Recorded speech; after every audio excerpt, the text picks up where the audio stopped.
Welcome back to BitDogga. When people first get into Bitcoin, they often fall into an intuitive trap. They assume it's a democracy. One person, one vote, or one machine, one vote. They think whoever has the most computers and the most hash power calls the shots. This line of thinking naturally leads to a deep-seated fear. If someone controls 51% of the hash power, do they become the emperor of Bitcoin? Can they change the rules on a whim? Could they even inflate the 21 million hard cap to 21 billion? If Bitcoin were truly that fragile, it would have gone to zero long ago. Today, we're going to dismantle this massive misconception and unpack the true power structure of Bitcoin.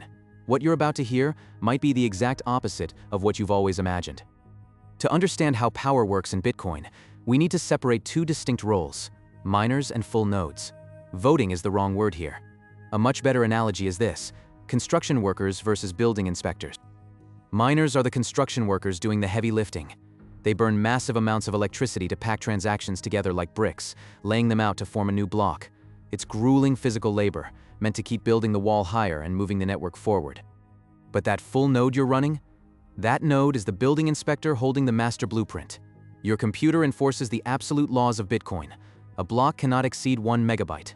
Signatures must be valid, and the total supply cannot be inflated. So what exactly is this hash power everyone talks about? It's not voting power, it's a stack of lottery tickets.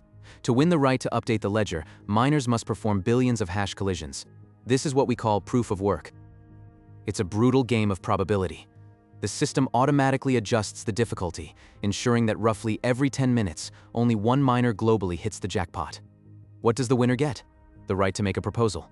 And notice, it is merely a proposal. The winning miner holds up a freshly mined block and says, "Hey everyone, here's my new page for the ledger."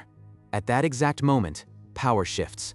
The ultimate authority moves from the miner's hands over to the tens of thousands of nodes across the network. When your node receives this new block, it instantly runs a full health check. Are the transactions legit? Are the signatures correct?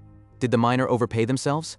If it finds a single error, even a 1 byte violation, your node will toss that block straight into the trash and sever its connection with that miner. It doesn't matter if the miner burned billions of dollars in electricity. In the eyes of your node, a rule-breaking block is utterly worthless. What's the driving force here? Consensus. Bitcoin is Bitcoin not because a powerful miner says so, but because nodes across the entire network have reached a consensus on the exact same set of rules. If someone alters those rules, no matter how vast their hash power is, the chain they mine is no longer Bitcoin. It morphs into some altcoin on a different network, completely disconnected from Bitcoin. History has already proven this, which we'll get to later. So you might wonder, if hash power isn't everything, what about sheer numbers? Can I buy 10,000 computers, spin up 10,000 fake nodes, and use a numerical advantage to force a rule change? This is what we call a Sybil attack. And the answer is brutally simple. It won't work. The Bitcoin network isn't a democracy that counts heads. It operates on rules that act more like the laws of physics. Your 10,000 nodes might be running modified rules, but the honest nodes will completely ignore you. You won't even be able to talk to them because your protocols are incompatible. So what can your 10,000 nodes accomplish? Playing among themselves. It's like printing 10,000 counterfeit dollar bills. You might feel like a millionaire in your bedroom, but no store on earth is going to take your money. So what can a 51% attack actually accomplish? It can rewrite history. Armed with an overwhelming hash advantage, an attacker can forge a longer chain and reverse a recent transaction, a maneuver known as a double spend. They can snatch back their own money, but they absolutely cannot rewrite the fundamental laws of the system. But there's a fatal economic paradox here. What does it take to pull off a double spend attack? You need to control over 51% of the entire network's hash power. That means buying or renting billions of dollars worth of mining rigs and electricity. Okay, let's assume you pull it off. You reverse a transaction and steal back, say, $100 million. Then what happens? The entire network instantly detects the chain reorganization. Exchanges freeze withdrawals, and the price enters a death spiral. Those billions of dollars in mining rigs you just bought? They belong to a dying network now. Your cutting-edge hardware turns into scrap metal, and your coins become waste paper. You spent billions to steal 100 million, successfully destroying tens of billions in market value in the process. That's why any rational miner does the math. The true cost of attacking Bitcoin isn't the electric bill, it's the devastating blow to your own investment. Mine honestly, and you earn a steady, predictable income. Attack the network, and you lose your shirt. Pure game theory dictates that protecting Bitcoin is 10,000 times more lucrative than attacking it. And that is exactly why, in its 16-year history, no one has ever launched a successful 51% attack on Bitcoin. Even if an attacker somehow commands 99% of the hash power, they still can't print the 21 million and first Bitcoin. Why? Because honest nodes will flat out refuse to validate any block that breaks the rules. To a node, it's not just about who built the tallest stack of bricks, it's about whether every single brick is up to code. Earlier, I said that a chain with modified rules ceases to be Bitcoin. That isn't just an armchair theory. In 2017, we witnessed living proof. Back then, a cartel of mining behemoths controlling 80% of the network's hash power teamed up with massive exchanges to force a block size increase. They probably thought, we have the hash power, we have the capital, what we say goes. But they were dead wrong. Everyday users all over the world ignited the UASF, user-activated soft fork movement. Thousands upon thousands of ordinary nodes, run by regular people just like you and me, declared they would outright reject any blocks that didn't comply with the SegWit rules. It didn't matter how monolithic their hash power was. If no one recognizes the coins you mine, you're just mining digital scrap. The outcome sent shockwaves through the entire cryptosphere.